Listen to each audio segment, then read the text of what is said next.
मास के व्रत में इस कथा का पाठ करना है जरूरी, वरना अधूरा रह जाता है आपका व्रत।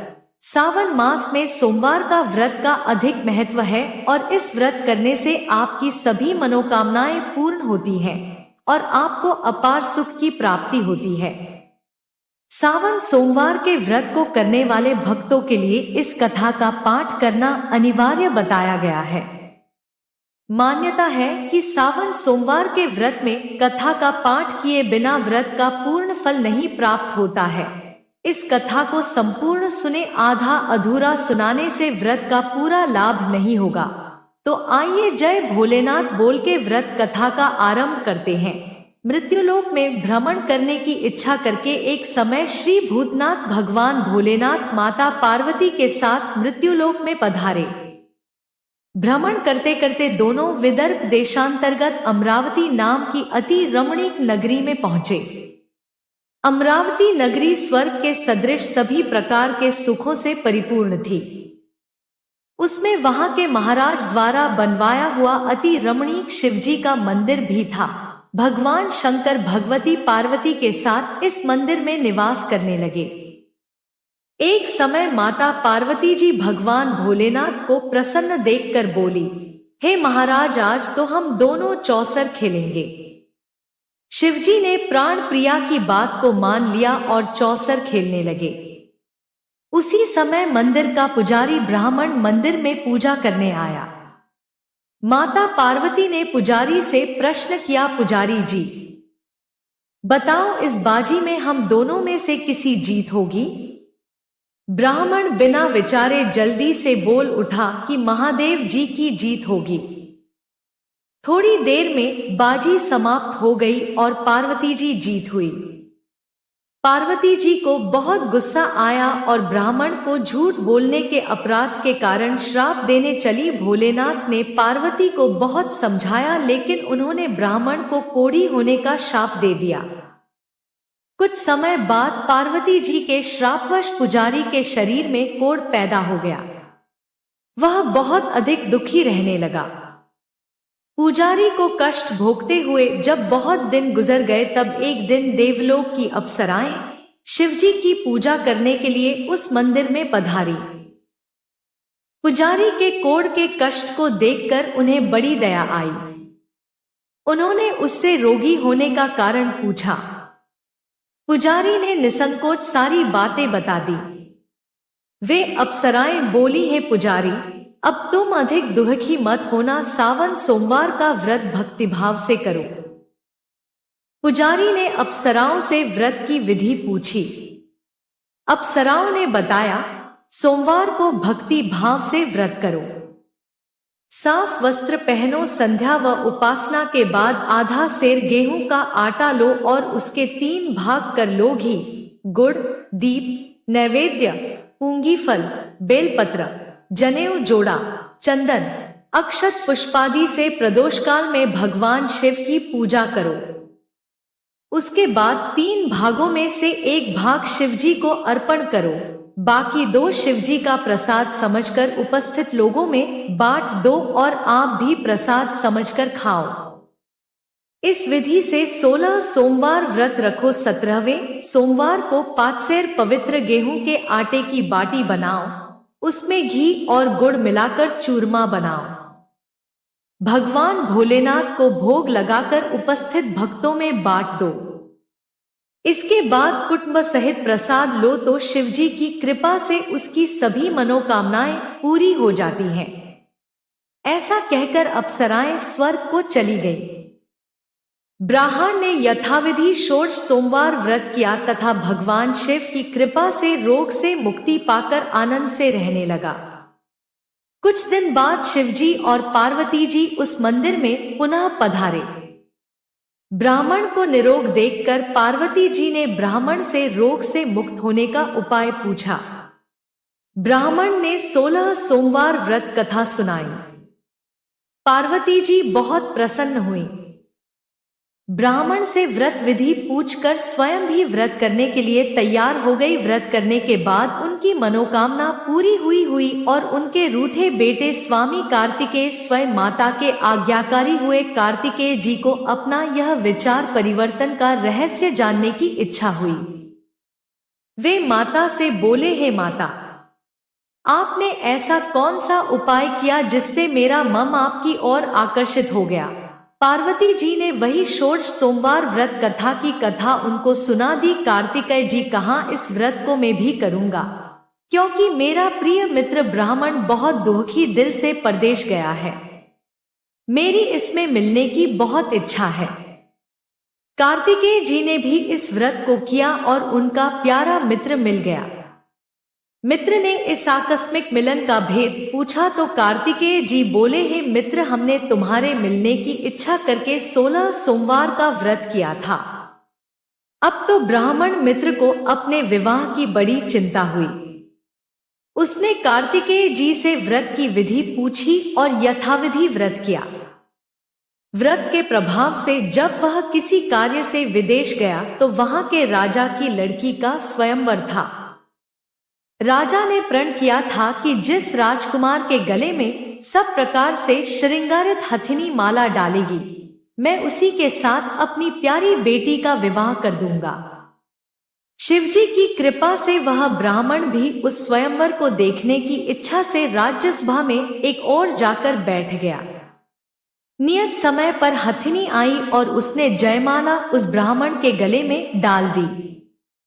राजा ने अपनी प्रतिज्ञा के अनुसार बड़ी धूमधाम से अपनी कन्या का विवाह उस ब्राह्मण के साथ कर दिया और ब्राह्मण को बहुत सा धन व सम्मान देकर संतुष्ट किया। ब्राह्मण सुंदर राजकन्या पाकर सुख से जीवन व्यतीत करने लगा। एक दिन राजकन्या ने अपने पति से प्रश्न किया, हे प्राणनाथ, आपने ऐसा कौन सा भारी पुण्य किया था जिसके प्रभाव से हथिनी ने सब राजकुमारों को छोड़कर आपको वरण किया। ब्राह्मण बोला, हे प्राण प्रिय, मैंने अपने मित्र कार्तिकेय जी के कथनानुसार 16 सोमवार का व्रत किया था, जिसके प्रभाव से मुझे तुम जैसी रूपवान पत्नी की प्राप्ति हुई है। इस व्रत की महिमा सुनकर राजकन्या को बड़ी हैरत हुई। वह भी पुत्र की कामना करके इस व्रत को करने लगी। शिवजी की दया से उसके गर्भ से एक अति सुंदर, सुशील, धर्मात्मा और विद्वान पुत्र उत्पन्न हुआ। माता और पिता उस देवपुत्र को पाकर अधिक प्रसन्न हुए और उसका लालन पालन अच्छी प्रकार से करने लगे। जब पुत्र समझदार हुआ तो एक दिन उसने अपनी माता से प्रश्न किया कि, हे माँ, तुमने कौन सा व्रत और तप किया है जो मेरे जैसा पुत्र तुम्हारे गर्भ से उत्पन्न हुआ। उसकी माता ने 16 सोमवार की व्रत कथा पुत्र को बताई। पुत्र ने सब तरह के मनोरथ पूरे करने वाले इस सरल व्रत को सुना तो वह भी राज्याधिकार पाने की इच्छा से हर सोमवार को यथाविधि यह व्रत करने लगा। व्रत शुरू करने के बाद एक देश के वृद्ध राजा के दूतों ने आकर उसको राजकन्या के लिए वरण किया। राजा ने अपनी बेटी का विवाह ऐसे सर्वगुण संपन्न ब्राह्मण युवक के साथ करके बड़ा सुख प्राप्त किया। वृद्ध राजा के दिवंगत हो जाने के बाद इसी ब्राह्मण को सिंहासन पर बैठाया गया, क्योंकि दिवंगत राजा का कोई पुत्र नहीं था। राज्य का उत्तराधिकारी होकर भी यह ब्राह्मण पुत्र 16 करता रहा। जब 17वां सोमवार आया तो विप्र पुत्र ने अपनी प्रियतमा से पूजन सामग्री लेकर शिव पूजा के लिए शिवालय में चलने को कहा, परंतु उसकी पत्नी ने उसकी आज्ञा की परवाह न की। दास दासियों द्वारा सब सामग्रियां शिवालय में भिजवा दी, परंतु स्वयं नहीं गई। जब राजा ने शिवजी का पूजन समाप्त किया तब आकाशवाणी हुई, हे राजा, अपनी इस रानी को राजमहल से निकाल दे, नहीं तो यह तेरा सर्वनाश कर देगी। यह आकाशवाणी सुनने के बाद राजा के आश्चर्य का ठिकाना न रहा। उसने मंत्रणागृह में आकर अपने सभासदों को बुलाकर कहा, मंत्रियों, मुझे आज शिवजी की आकाशवाणी हुई है कि राजा तू अपनी इस रानी को राज्य से निकाल दे, नहीं तो यह तेरा सर्वनाश कर देगी। राज्य के मंत्री और सभासद आदि सब विस्मय और दुहक में डूब गया, क्योंकि जिस कन्या के कारण उसे राज्य मिला था, राजा उसी को निकालने की बात कह रहा था। यह कैसे हो सकता था? पर राजा ने मंत्रियों की परवाह नहीं की। उसने अपनी पत्नी को राजमहल से निकाल दिया। रानी दुहकी हृदय से भाग्य को कोसती हुई राज्य से बाहर चली गई। बिना पदत्राण, फटे हुए वस्त्र पहने, भूख से दुहकी हृदय से भाग्य को कोसती हुई चली जा रही थी कि उसकी अचानक एक करुण बुढ़िया से भेंट हुई, जो सूत काट कर बेचने जाती थी। रानी की करुण दशा देखकर वह बोली, चल तू मेरा सूत बिकवा दे। मैं बूढ़ी हूं, भाव करना नहीं जानती हूं। यह बात सुन रानी ने बुढ़िया के सिर से सूत की गठरी उतार कर अपने सिर पर रख ली। थोड़ी देर के बाद आंधी आ गई और बुढ़िया का सूत पोटली सहित उड़ गया। बेचारी बुढ़िया पछताती रह गई। उसने रानी को अपने से दूर रहने को कहा। इसके बाद रानी एक तेली के घर गई, तो शिवजी के प्रकोप के कारण तेली के सभी मटके उसी क्षण चटक गए। तेली ने भी रानी को अपने घर से निकाल दिया। बहुत से दुहक उठाती रानी एक नदी के किनारे गई तो नदी का सारा जल सूख गया। उसके पश्चात रानी एक जंगल में गई। वहां सरोवर में पानी पीने गई तो उसके हाथ का स्पर्श होते ही सरोवर का नीलकमल के समान जल असंख्य कीड़ों में होकर गंदा हो गया। रानी ने भाग्य पर दोषारोपण करते हुए उस जल को पीकर पेड़ की शीतल छाया में विश्राम करना चाहा, परंतु वह जिस पेड़ के नीचे विश्राम करती, उस पेड़ के पत्ते तुरंत टूटकर गिर जाते थे। वन, सरोवर, जलाशय की ऐसी दशा देख गौ चराते ग्वालों ने अपने गुसाई जी से, जो उस जंगल में स्थित मंदिर में पुजारी थे, उनको यह बात बताई। गुसाई जी के आदेशानुसार ग्वाले रानी को पकड़कर गुसाई जी के पास लाए।